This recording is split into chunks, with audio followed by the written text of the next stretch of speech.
Welcome to today's Explainer. We're diving straight into a fascinating cultural moment that literally just caught the attention of millions.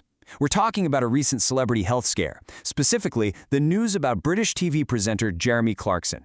Now look, we are definitely not here to talk about celebrity gossip.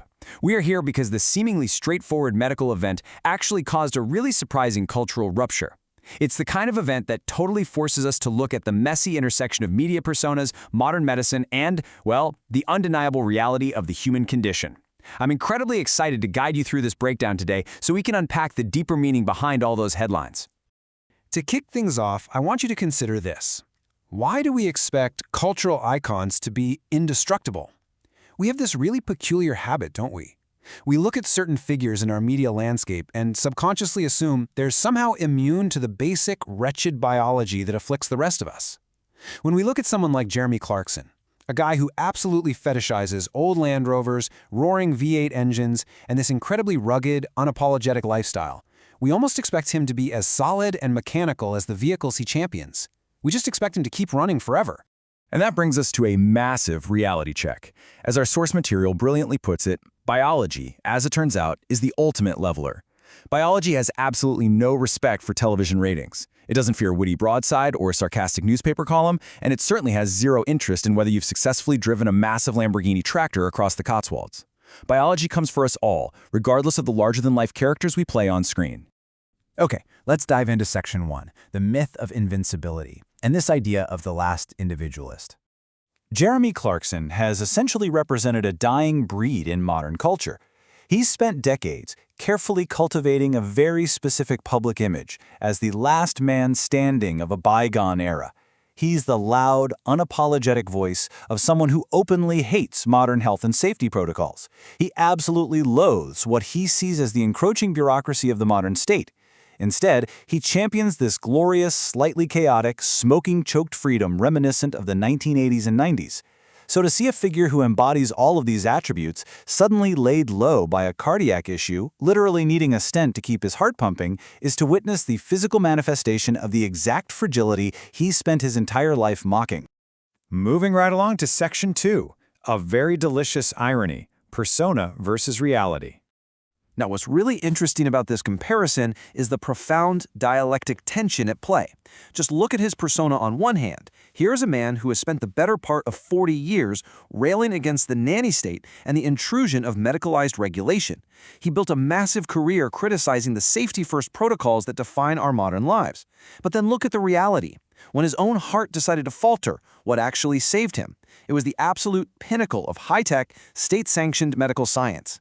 The exact societal structures he so often portrays as a symptom of a weak, risk-averse society are literally what kept him on this side of the dirt.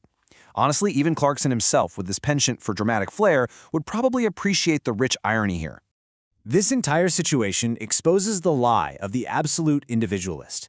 And to be clear, this isn't a political statement at all. It's just an observation about the human condition. Our sources point out that our society basically allows us to play at being rugged individualists, all while we quietly enjoy the collective safety net of high-tech medicine and infrastructure. Clarkson's recovery inadvertently exposes this reality. He's a man who needed the very intervention he might have mocked in a magazine column just 5 years ago. And you know what? That is perfectly fine. It's deeply human. It simply highlights the reality that we are all eventually dependent on the complex, interconnected civilization we sometimes pretend to despise. Which brings us to Section 3, a mirror for aging fans. So why does the cardiac health of a television presenter command such widespread attention? Well, it's because Clarkson has essentially become a proxy for the anxieties of his audience. Think about his core demographic for a second. The fans who fondly remember his time on Top Gear not just as a program about cars, but as a program about freedom. Honestly, it's a lot like a vintage car. These fans are starting to experience their own wear and tear. They're feeling the physical aches and pains of aging. They're dealing with their own cholesterol spikes. When Jeremy Clarkson has a health scare, it acts as a mirror for them. It's this sudden, jarring reminder that their own biological engine is starting to knock. His health scare is a flashing warning light for his audience. It tells them that, as our text brilliantly states, the long, open road of youth is becoming a shorter, more maintenance-heavy journey. It is a profoundly relatable transition. Those endless horizons we see in our younger years inevitably give way to the need for checkups, tune-ups, and very careful management. Let's look at Section 4, Mortality as Relatable Content. processing fragility. If we trace the evolution of his public persona over the years, we see a really distinct shift. He starts off as the bombastic, loudmouth presenter of Top Gear. But more recently, in Clarkson's farm, we've witnessed a softer, much more humbled version of the man. The bombast is still there, sure, but it's heavily tempered by the genuine, backbreaking difficulty of agriculture.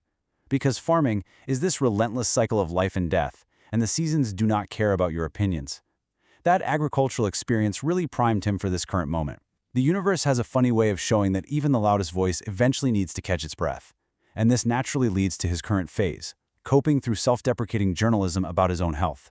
Now, our source material is super careful to note that we shouldn't over-sentimentalize this. Clarkson is first and foremost a journalist and a content creator. So how exactly does a provocateur process this kind of fragility? He does it in 3 distinct steps. Step 1, you face the genuine terror of the cardiac ward. Step 2, you deflect by writing a brilliant, hilarious column complaining about the absolute indignity of hospital food or how absurd it is that a doctor half your age is ordering you to eat kale. And step 3, through that irreverence, you strip away the sheer terror of mortality and replace it with manageable absurdity. It's honestly genius. It's a coping mechanism for sure, but it's also a vital, highly effective piece of communication that makes a terrifying human experience just a little more digestible for all of us. Let's zoom all the way out for Section 5. The modern individualist paradox. Rugged individualism versus the safety net. This brings us to the ultimate paradox of modern life. We find ourselves caught right between rugged individualism and the safety net. On one hand, we all kind of want to be the hero of the action movie, right? We want to drive fast, live loud, and be entirely self-sufficient.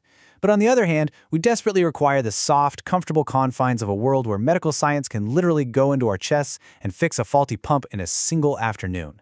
We want the adventure, the risk, and the freedom, but we absolutely rely on that safety net to catch us when the biology inevitably fails. Jeremy Clarkson will undoubtedly recover. He'll head back to his farm and continue to annoy all the right people. But he's going to do so just a little bit older, and perhaps with the understanding that the most important engine in the room isn't the one under the bonnet of a supercar, it's the one inside his own chest. It's the ultimate lesson that biological realities will always trump our modern desires for absolute, unregulated freedom. To wrap up today, I want to turn the mirror onto you. So, are we all just looking for adventure inside a safety net? As you go about your day, maybe take a second to consider your own reliance on those invisible structures of civilization that keep you safe, even as you seek out your own rugged independence. Thank you so much for joining me for this explainer. Keep asking those big questions, and I'll see you next time.